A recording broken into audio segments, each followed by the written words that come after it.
Challenging yourself is the best way to get better at Google Sheets, but it can be really uncomfortable and hard. So, how do you work through that? How do you figure out problems that seem impossible? Well, in this video, I'll show you how.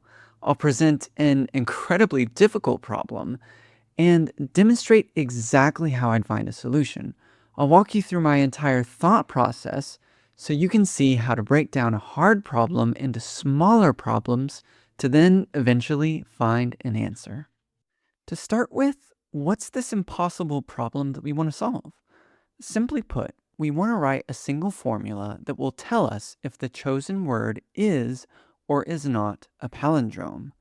Now, a palindrome is any word that is the same spelled backwards, like level or radar. So, if the word is a palindrome, we want our formula to return yes. If not, we want no. Now, the first thing I do before I start writing any part of the formula whatsoever is think about what I need the formula to do in the first place. And in this case, that's a lot. So let's list out every step of what needs to happen. First, we need to compare the original word to itself spelled backwards. If they're the same, we get yes. If not, we get no. Okay, what else? Well, we need to get the original word spelled backwards.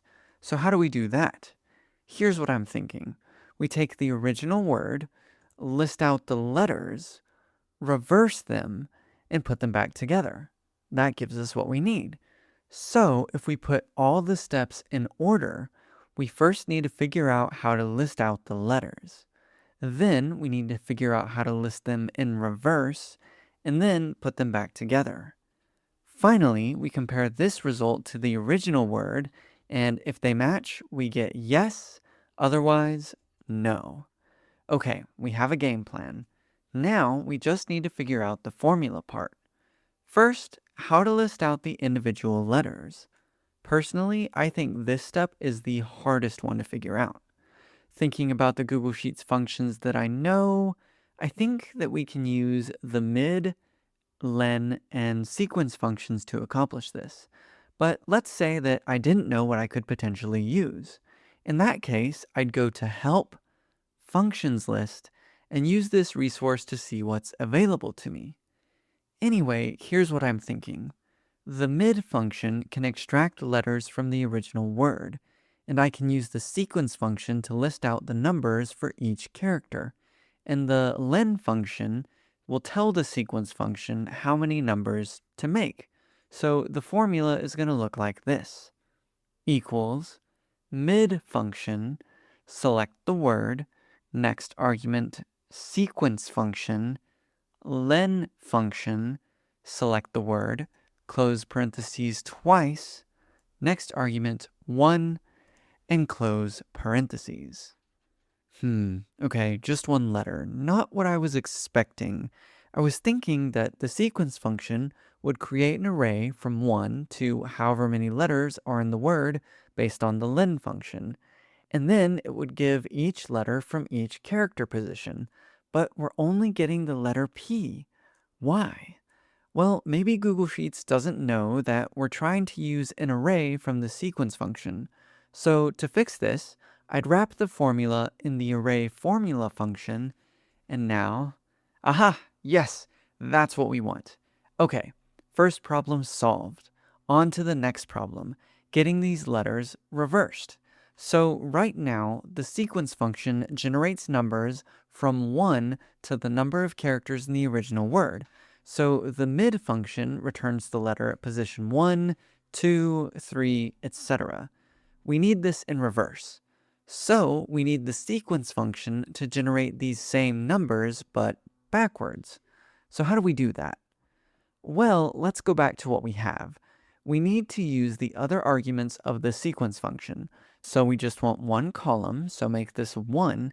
And for the starting value, instead of 1, let's start with the length of the word. So we use the len function again. Finally, instead of counting up by an increment of 1, which is the default of the sequence function, let's count down by an increment of 1. To do this, we enter a -1. And now, when we press enter, voila, the letters in reverse. Excellent. Now, to put the letters back together. The easiest way to do this would be to use the concatenate function. So we take our formula so far, wrap it inside of the concatenate function, and we get the word in reverse. Wonderful! All that's left now is to compare this result to the original word and return yes if they match. So we add the if function, select the original word, equals, and the rest of our formula. And then for the second argument of the if function, the value we get back if the match is true, we enter yes. And for the last argument, the false argument, we enter no. And that's the formula. If we enter a palindrome, we get yes. Otherwise, we get no. So the takeaway here is that if you're trying to solve a difficult problem in Google Sheets, which good for you, that's how you get better, then you take the problem, think about the steps that you need to take to solve it, and then just go through the steps and solve those mini problems one step at a time. And eventually, you'll solve your one big impossible problem. And if you got value out of this video and would love to see more, then please feel free to subscribe, and I'll see you again soon in the next Spreadsheet Life video.